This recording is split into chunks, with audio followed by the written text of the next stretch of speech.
Everybody is experimenting in the whole AI world. Nobody's going to get it right in the first go. There's a lot of job insecurity with AI when you're not ready to learn a new skill or a new technology. Managers need to have empathy to ensure they build curiosity within their teams. The soft skills are the hard skills now. Welcome to ValueMatrixTV, where we bring unfiltered voices and strategic thinking to build better workplaces. I'm Roydon Cerejo, and joining me today is Shwetambari Salgar, Senior Director at Icertis. With over 2 decades of experience in HR, Shwetambari has walked both sides of the talent equation. In the past, she spent over 8 years as a recruitment manager at Cypage Software, building high performance delivery teams from the ground up.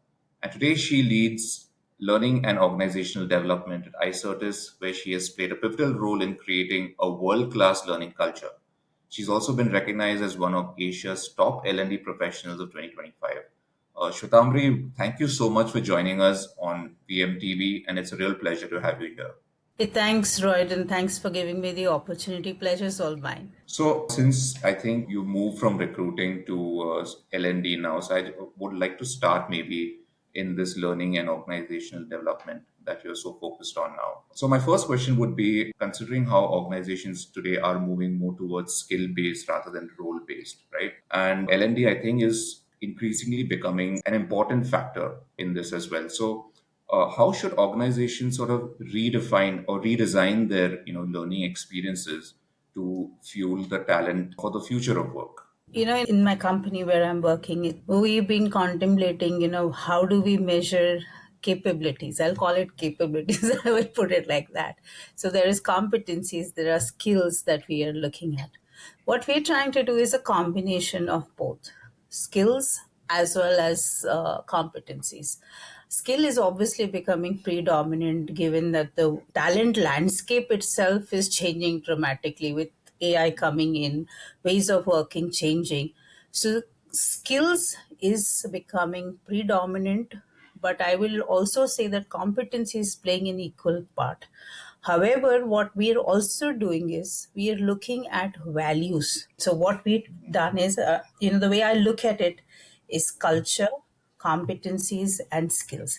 It's a combination of all threes when we look at talent. I think that's the way I would put across when we look at hiring, development, etc., anything regarding talent. For an L&OD leader like yourself, how do you, or what would be sort of your learnings towards organizations? How do you build this sort of learn, unlearn, and relearn, curiosity-driven organizations? So the approach that we have taken, we have a framework which we call LEAP. It's learn by doing, engage through community, apply in real world scenario, and personalize the journey. So that's the way we've been looking at it from a lens called LEAP. So that's the framework that we use. When it comes to developing, when you say learn, unlearn, and relearn, I think that's where everybody is moving because given that we're moving, I work in an AI technology company, right? So AI is predominant, AI is everywhere. So the last year, if I have to think what we did was completely learn, unlearn, relearn because AI was new, right? So I think everybody was experimenting with what to do in AI. I think now that we've got a grip on what we want, I think now we're in the cycle of moving to the next phase because I think the learn, relearn, unlearn in AI from a basic level, I think everybody sort of has got it now right. It moves into the next stage is how do you apply everything that you have learned?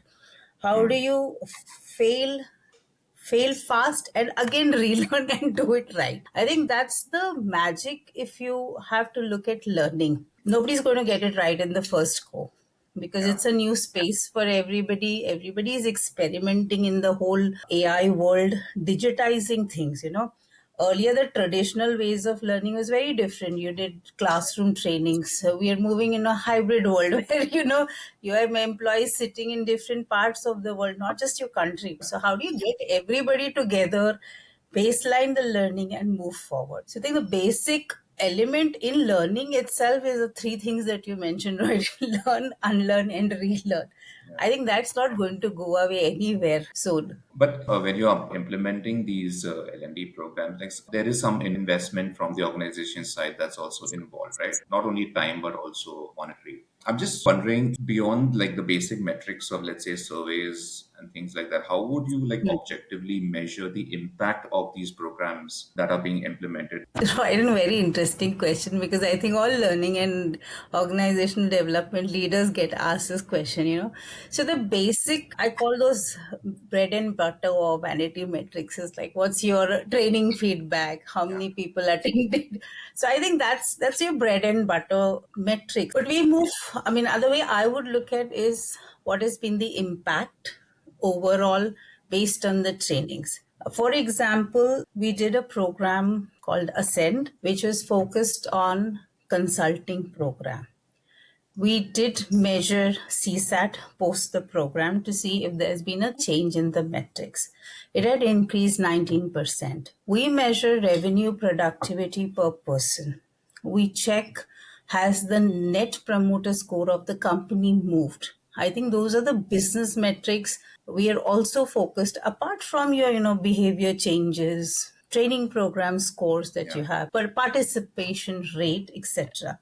So, in a nutshell, we look at business metrics for sure, Mm. because eventually it has to convert into actionables after the Yes. trainings. So those are a couple of things that we look at. Second are the behavioral changes.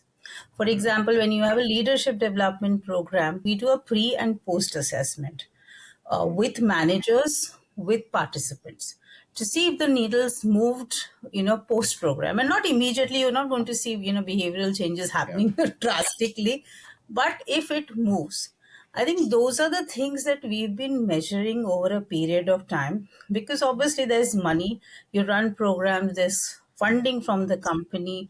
There is a lot of not just money, there's time, effort, Yeah. everybody's put in. And the way technology product folks are based, they run short on time. So whatever time they're putting into a program or a training needs to yield results. So those Yeah. are a couple of metrics that we look at for sure when we look at learning and organizational development holistically. You mentioned obviously you're working for an AI first company, and I think most organizations are jumping on that bandwagon as well for operational and productivity efficiency. But I'm just wondering, in your experience, especially since you're focused more on the learning and organizational development, and also in the past, you were a recruiter. How has AI coming in sort of changed the way, like, you do your job, or maybe how it has affected the way you create programs going into 2026, where AI is predominantly being adopted in most processes? So, what are some of the shifts or changes that you've seen happen? Earlier training was very focused. A couple of things that I have, when you're asking me this, there's a couple of things coming in my mind. Yeah. One, the ways of training or learning itself has changed. We moved from a classroom setup into a completely hybrid world. I will not even say, so when we are doing trainings, I'm looking at the locations, a geographical span first, primarily like where are people based, and I think everything for me has moved online. So one of the things we did is introduce job architecture. So what that did was get us competencies, and now we move to a skill base. So that's why I said we're looking at competency skills as a combination, which means that I know which type of trainings people need in my company. Mm. So is it an product manager? What is the skill or the competency he or she needs for him to or Mm. her to play the role that they need? That is one. Second is we started moving towards focus training, competencies, skills, etc. We have not been policing training to anybody. It's very democratized. We don't measure people based on the trainings you do. Yeah. Second is, I think content is freely available these days. Earlier, content was, restricted to trainers giving training, and content was not as easily available. As an L&OD professional, my role is to make that content relevant and curated for an individual. So, customization, personalization of the training becomes important. Third is we've tried to build in learning in the flow of work. So, for example, we have Copilot available for all employees. That means I can go immediately and learn on the go. We have LinkedIn Learning, which allows role plays, AI coaching, so you have it the moment you need. The fourth is we also have opened up coaching to everybody in the company. So we have a platform we use where employees can go put in a request for coaching and they'll get coaching services which is going to impact them in the moment that they need. So we've tried to, basically open out learning and not keep it restricted to only few. Coaching used to be something very specific to executives. We've opened it up to all. The same I would put it, you can Copilot gives you the option to, learn using a coach and an agent. So not just making learning, like a moment or keeping some times away in your, blocking your time for Correct. learning. Now it's in the flow of work. I think that's the big shift I'm seeing in the learning space. Since you mentioned the coaching aspect, I've also noticed that you've also done a lot of leadership development programs, correctly, in your career. So I just want to maybe touch upon that as well, especially now with AI prevalent everywhere. How should leadership development programs sort of prepare managers to, lead with empathy, which is, I think, a very important part of this, alongside, AI-driven sort of processes. I think the first thing, with AI coming in, the world itself has changed a lot. Yeah. Everything is available at your fingertips. If a manager wants to know something, the same opportunity his team or member has to know the same information. So, what's going to be difficult for a manager in this world are a couple of softer aspects because, the technology part is easy to achieve now. The softer aspects, I think, are becoming very tough. So I would put the soft skills are the hard skills now, all right? Yeah. Managers need to have empathy. Managers need to ensure they build curiosity within their teams. They must be able to influence their people. The judgment, decision making skills need to be faster. I think that's where managers need to upskill and make sure they're able to move on those skills rather than just the technical aspects. Because I think now technology is easy. The human part, which I call tech plus touch, Yeah. technology plus having the sentiments and being there for your people becomes important. Collaboration becomes important. Communication becomes important for managers.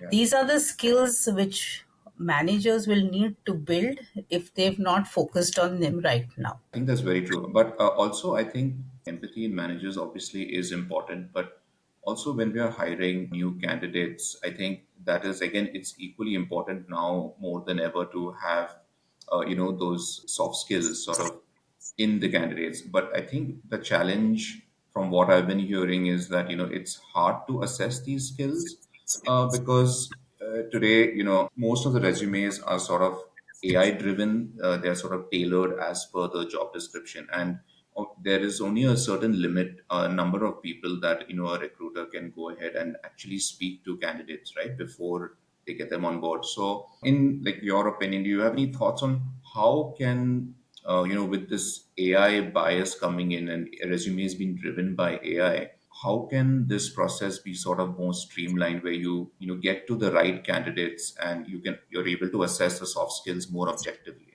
When I have to think of the whole interviewing process, right, I'm going to look at behavioral interviewing. For example, structured behavioral interviewing is what I would look at when I'm interviewing prospective employees. What are the work samples or simulations that they can share in their current roles that we can look beyond, just technology? I've given a tech test and you've cleared it. But beyond that, for example, if you have a marketing person, can they share some samples of their work? I'm also looking at a cultural fitment. Do they fit into the company's value systems? Apart from that, I'm also looking at our raising calibration rather than just asking, can they do it? I am asking, will they raise the bar for the role and the culture that they are being hired? So these are a couple of questions or thoughts that I have when I'm interviewing candidates who will be employees in the company. Generally, most of the interviewing skills are for potential, but asking for some sample of work also shows some performance that has happened. So I'm trying to combine performance, potential, and maybe the cultural aspect, because that's very important. Technology I'll be able to teach you, but what about Yeah. the rest of the things? What do I do with that? So Correct. those are a couple of things that I at least look at when I'm looking at candidates and looking at raising the whole talent bar itself within the company. Also, like you mentioned, hiring the recruiters or talent managers, I think that role is also sort of evolving more into talent advisors now, right? They're more aligned to the business goals as well. So, according to you, what are some of the key skills that like a talent management leader or an L&OD leader should have, like going maybe even for a few years down the line, or maybe even this year, that is sort of must have in order to be successful? So I think earlier the roles used to be used to be focused on the function. So what is an LNOD? What are my KPIs as an LNOD leader? Yeah. How many people have I trained? How many hours have they spent? I think that's the shift I see, because for me, if I have to measure my success, I would look at what is the business impact I have made, not just Right. from how many people I've trained, etc., but Mm. having trained, having made sure I've developed people, have they contributed in the growth of the business? Have you been able to ensure that, for example, we do leadership development programs.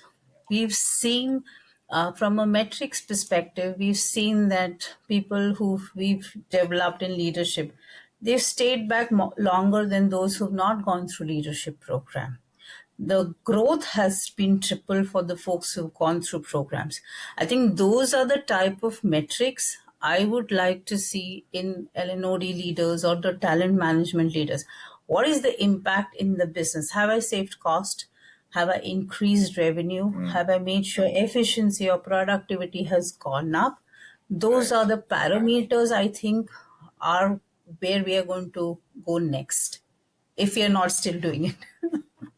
I think we've covered a lot of topics, but like maybe one final question would be, given the whole hype of AI coming in, taking away jobs and disrupting the entire landscape basically as well, even in HR now. Is there one myth you'd like to bust that maybe you've heard from a lot of people, but you've not found it to be true at all regarding AI and the HR space? I think AI is not going to take our jobs. AI will take our jobs. I think you've heard this, right? AI will take our jobs if we don't learn AI, if we don't learn the skills that we need to learn. I think everybody is very anxious. Jobs will go away. There's a lot of job insecurity, folks have with AI. I think that comes when you're not ready to learn a new skill or a new technology. I think that's not true. Yes, there may be places where jobs may become redundant, but that makes room for more jobs and new skills. And I think Right. that's where everybody needs to focus on, that how do you, your learn, unlearn, relearn Yeah. is what we come, So I think that's the biggest myth. When I started, I'm a non-technical person, right? I am completely non-technical. I had to learn what AI is. And I think it's, if you're curious, if you're ready to roll your sleeve and learn, I think nothing will stop. So I think the biggest myth is AI taking jobs away, but you need to upskill. It's not that Yeah. AI will not take away some jobs, it may take away, but if you learn, I think you will not struggle. Thank you so much for joining us on this episode, Shwetambari. It was lovely speaking to you. Thank you, Roy. See you then. Yeah. Bye. To our viewers and listeners, if you're passionate about modernizing, hiring, and building better teams, head over to ValueMatrix.tv for more great content. Also, don't forget to follow us on social and subscribe to our podcast. Until next time, thank you for tuning in to ValueMatrix.tv, where we explore the future of work one insightful conversation at a time. Take care.